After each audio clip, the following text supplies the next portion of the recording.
বন্ধুরা ভিডিওটা একবার দেখো কি বলছে। আশ্চর্যজনকভাবে অন্নপূর্ণা যোজনার টাকা জমা হয়েছে স্বদেশপ্রিয় মাহাতো নামে এক ব্যক্তির অ্যাকাউন্টে। তিনি একদিকে যেমন সামাজিক আন্দোলনের কর্মী, অন্যদিকে বিজ্ঞান ও পরিবেশ রক্ষা আন্দোলনের বিশিষ্ট ব্যক্তিত্ব। তিনি রঘুনাথপুর শহরের বাসিন্দা। তিনি সেই টাকা ফেরতের লিখিত আবেদন নিয়ে রঘুনাথপুর মহকুমা শাসকের নিকট দ্বারস্থ হন। তিনি জানিয়েছেন, রঘুনাথপুর শহরের একটি রাষ্ট্রায়ত্ত ব্যাংকে আমার একটি অ্যাকাউন্ট রয়েছে।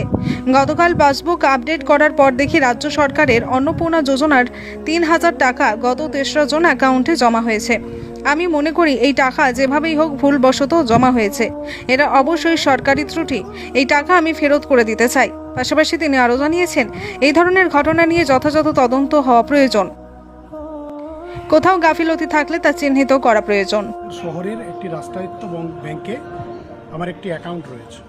আমি গতকাল সেই অ্যাকাউন্টের পাসবই আপডেট করতে গিয়ে দেখি সেই অ্যাকাউন্টে অন্নপূর্ণা যোজনার ৩,০০০ টাকা সেখানে জমা হয়েছে। আমি তখনই আশ্চর্য হয়ে যাই এবং এটা স্বাভাবিক, একটা ছেলের অ্যাকাউন্টে এই অন্নপূর্ণা যোজনার টাকা, এটা একটা বাস্তব, কিন্তু ঘটনাটি ঘটেছে।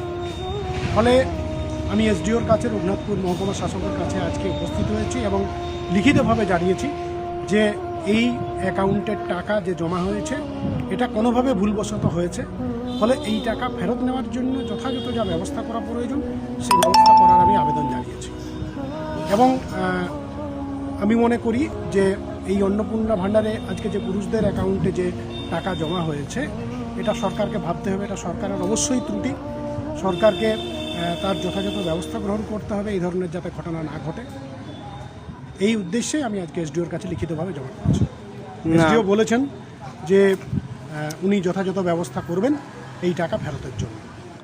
এটা ঠিক যে লক্ষ্মী ভাণ্ডার পুরুষদের অ্যাকাউন্টে গিয়েছে, কিন্তু এটাও সরকারকে ভাবতে হবে। এই ধরনের ঘটনা, এই অন্নপূর্ণা যোজনার ঘটনা আমরা দেখেছি নদিয়াতে একজনের অ্যাকাউন্টে ঢুকেছে এবং আজকে আমিও দেখছি যে আমার অ্যাকাউন্টেও এই ধরনের টাকা ঢুকেছে। ফলে এটা সরকারকে ভাবতে হবে। এখানে সরকারের অবশ্যই প্রশাসনিক গাফিলতি রয়েছে। আচ্ছা, আপনার নাম? স্বদেশপ্রিয় মাহাতো, আমি রঘুনাথপুর শহরের বাসিন্দা।